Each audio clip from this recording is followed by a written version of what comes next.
My parents asked me to leave my home because I didn't give my savings to her. Now, after 8 months, my mom is calling me for financial help. I'm a 20-year-old college student, and until last week, I lived at home with my parents and my older sister, Aubrey, 24. Our family isn't wealthy, but we've always managed to get by. For the past 2 years, I've been working part-time at a local bookstore to save up money for grad school. It's been tough balancing work and studies, but I've managed to put aside a decent amount. Some background on my family dynamic. My parents have always favored Aubrey. For as long as I can remember, they've pampered her constantly and let her get away with pretty much anything. Aubrey is, to put it bluntly, bratty and full of herself. But my parents never seem to notice or care. This favoritism has been plain in countless situations over the years. When we were kids, Aubrey would often break my toys or mess up my school projects, but my parents would always dismiss it as siblings being siblings. They'd buy her a new toy to make up for the one she broke, while I'd be left with nothing. As we got older, the favoritism only became more pronounced. For Aubrey's 16th birthday, my parents threw her a lavish party and bought her a car. When my 16th birthday rolled around 2 years later, I got a cake from the grocery store and a $50 gift card. One incident that really stands out happened last Thanksgiving. My mom had spent hours preparing a traditional dinner, including a homemade pumpkin pie for dessert.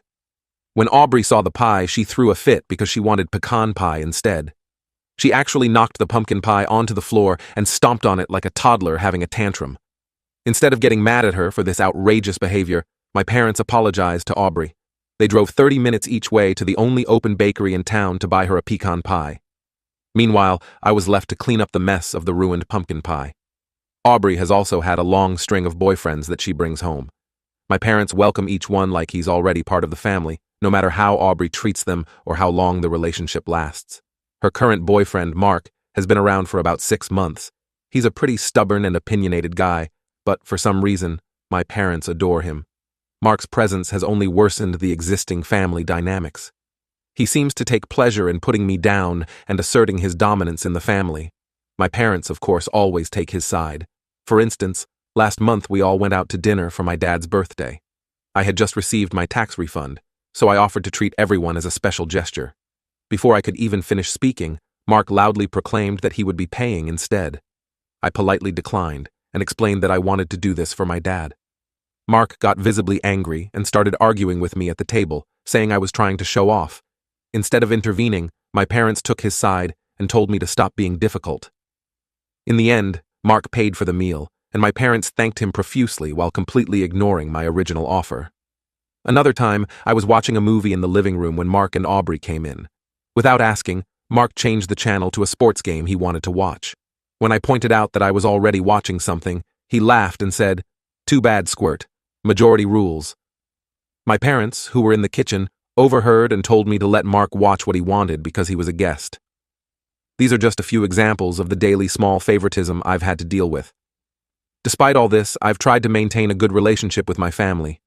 I help out around the house, keep my grades up, and work my part-time job without complaining. The current situation started about a week ago. I was showing my friend a funny text on my phone when Mark happened to glance over. He saw my bank account balance in one of the notifications.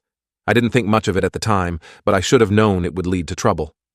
A few days later, during dinner, Aubrey announced to our parents that she wanted to start her own small business selling handmade jewelry. My parents were thrilled and immediately started discussing how they could help her get started. They asked about her business plan, potential costs, and marketing strategies. Aubrey, in her typical fashion, hadn't thought any of this through. She just liked the idea of being a business owner and wanted to jump in without any real planning. Then Aubrey dropped the bomb. She said she knew I had a lot of money saved up and suggested I give it to her to fund her business. I was shocked and felt betrayed. I knew Mark must have told her about seeing my account balance. I tried to calmly explain that the money was for my education and future. I told them how hard I'd worked at my part-time job to save that money, often taking extra shifts and working holidays. My parents got upset and said I was being selfish. They argued that I should support my sister's dreams and that her success would benefit the whole family. I pointed out that Aubrey had no experience in jewelry making or running a business. I suggested that if she was serious about this, she should start small, maybe take some classes or start an online store with minimal investment. But my parents wouldn't listen. They were already imagining Aubrey as a successful entrepreneur. Over the next few days, my parents kept pressuring me to give Aubrey my savings. They guilted me by saying I owed it to the family since I lived at home rent-free. They brought up every little thing they'd ever done for me, from buying me school supplies to driving me to soccer practice years ago. They made it sound like I was ungrateful and selfish for not wanting to hand over my hard-earned money. I stood my ground and refused. I tried to explain that while I supported Aubrey's ambitions, I couldn't put in danger my own future. I suggested that if they believed in her business idea so much, they could take out a loan or use their own savings to help her. This only made them angrier. The situation got worse when Aubrey and Mark got involved. Aubrey would cry to our parents about how I was crushing her dreams. Mark would make mean comments about how I thought I was better than everyone else. The atmosphere at home became unbearable. Things came to a head yesterday. My parents sat me down for what they called a serious talk. They gave me an ultimatum: either give Aubrey the money or move out. They said if I wasn't going to contribute to the family, I couldn't live there anymore. My mom said, if you can save all that money while living here for free, you can afford to get your own place. My dad added, you're obviously not a team player, so maybe it's time you learned how the real world works. I was hurt and angry. I felt like my own parents were choosing Aubrey's whim over my carefully planned future. I decided to leave on my own terms before they could kick me out. That night, while everyone was asleep, I packed up my stuff. I made sure to take all my important documents like my birth certificate and social security card. I also logged into all my bank accounts and changed the passwords, just in case. I left a note explaining why I was leaving and went to stay with a friend. Since then, my phone has been blowing up with calls and texts from my family. My parents alternate between guilt trips and anger. They're saying I'm tearing the family apart and being incredibly selfish. Aubrey has been posting dramatic statuses on social media about how her own brother abandoned her. Mark even showed up at my workplace to shout at me, saying I was breaking Aubrey's heart and ruining her chances at success. Some of my extended family members have reached out after hearing a twisted version of events from my parents. Most of them are taking my parents' side, saying I should go home and make things right. Only my grandmother seemed doubtful of the story and asked for my side of things. I feel awful about the whole situation. Despite everything, I love my family and never wanted it to come to this. I've worked so hard for that money, taking on extra shifts and missing out on social events to save up. It represents my future and my dreams of going to grad school. I don't think it's fair for them to demand I give it up, especially for such an ill-conceived plan. At the same time, I feel guilty for moving out so abruptly. I worry that I'm overreacting, or that I should have tried harder to make them understand my perspective. The thought of being estranged from my family is heartbreaking, even though I know they haven't treated me fairly. I'm now crashing on my friend's couch and trying to figure out my next steps. I'm looking for a new place to live and considering taking a semester off to work full-time and save up more money. The stress of the situation is affecting my studies, and I'm worried about how this will impact my future. So Reddit, should I give my sister my savings and go back home? Or should I handle the situation differently? I'm lost and could really use some outside perspective on this mess. Update. It's been 8 months since I left home over my parents trying to force me to give my savings to my sister. A lot has changed. After moving out, I found a small room to rent near my college. It's not much, but it's mine. I've been balancing work and studies pretty well. I picked up more hours at the bookstore and even started tutoring on the side to make ends meet. It's been tough, but I'm managing. The best thing that's happened is meeting Sam. We met in one of my classes about 5 months ago. She's smart, kind, and incredibly supportive. When I told her about my family's situation, she listened without judgment and has been there for me ever since. For the first few months after I left, my family kept trying to contact me. The messages ranged from angry accusations to guilt-tripping pleas for me to come home. I maintained minimal contact, mostly just letting them know I was safe and focusing on my studies. Last week, everything changed. I was studying with Sam when my phone rang. It was my mom. I almost didn't answer, but something told me I should. My mom was crying on the other end of the line. She said they needed my help urgently.